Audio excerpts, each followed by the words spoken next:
Greetings to all and sundry, Chancellor North Wales here. Today we're going to be exploring the build video for the Kamov Ka60. So this is a Kamov's newish modern helicopter. Very much, I believe, intended for the export market and to replace some of the older existing Russian platforms. You can get some idea of the background from here. All this information you see there is in the section, is down below in the video information area, so take your time to read it and get a bit of a feel for the history of this. This is helicopter, I feel, is the equivalent to the Dauphin and the Eurocopter. The kit is a Maquette. I picked this up at Telford a few years back and I built it because I just felt like it. The instructions weren't good at all. They're very unclear and quite confusing, and created quite a few headaches trying to interpret what was going on.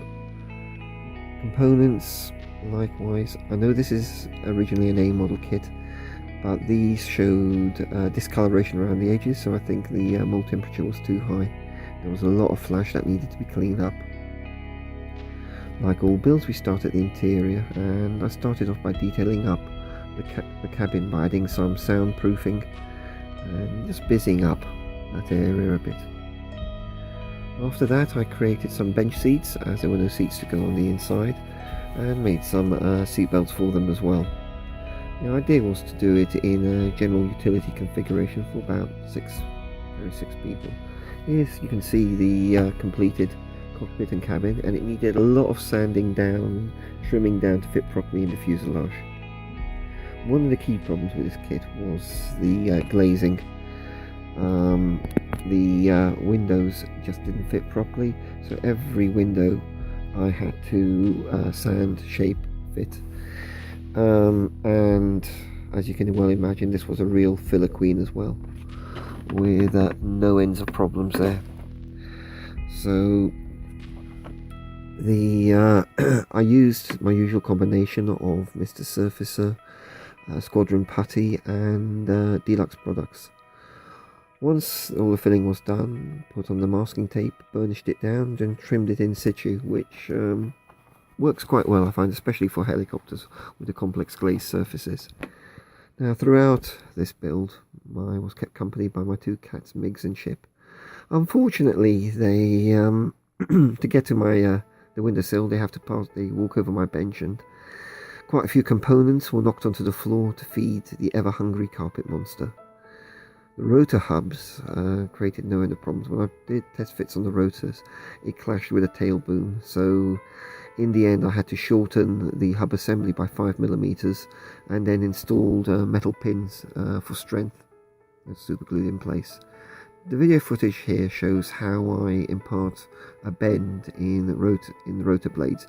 This is close to boiling water, and you just apply a steady pressure and do a bit of shaping, re-dipping and applying pressure again to get the rotor sag. I think in this case, considering that the rotor blades are composite and the sag would have been naturally less, I might have overdone it a bit, but it's better than them being completely straight, which looks awful. After putting on a light grey undercoat, I realised that there were still some seams visible and that had to be reworked with Deluxe Products putty. I applied a blue base Tamiya XF23, applied the masking and then sprayed over the join line, and that just stops bleed through. It makes painting later on a little bit easier. The next coat was Tamiya XF50. So I masked it up with white tack, as you can see there.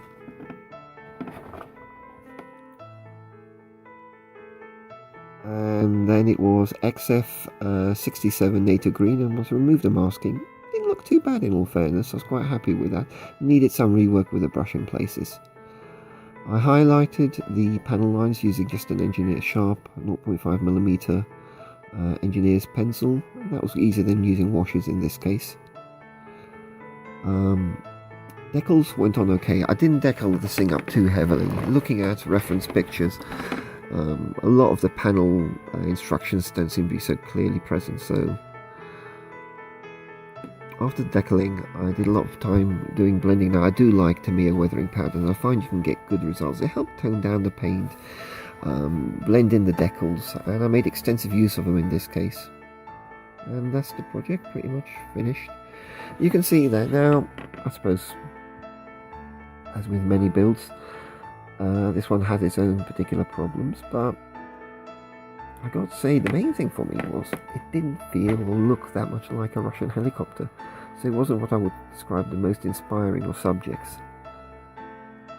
The weathering you can see here was also around the engine exhaust. That was using the black Tamiya weathering powder just to soot that up a bit and stain that up a bit, and then also blending down on the undersides. And generally speaking, I use the sand tone to soften things and take some of the gloss off.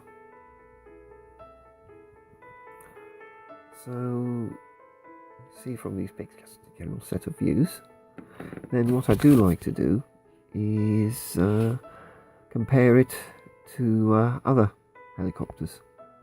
So you can see in this pic, it's the mill is parked, the Kamov is parked between the mill 28 Havoc and the mill 17 Hip. That gives you a sense of scale. They're all 1/72nd. How big things are and what they look like relative to each other. I really can't believe that the Kamov 60 would be a replacement for the mill. So my overall summary: challenging build, but not the most inspiring of subjects. Only really build it if you must have a Kamov 60 in your collection. So thank you all for watching. I wish you all happy modelling in your future projects. I wish you all God bless and peace. Johnson, North Wales, signing out.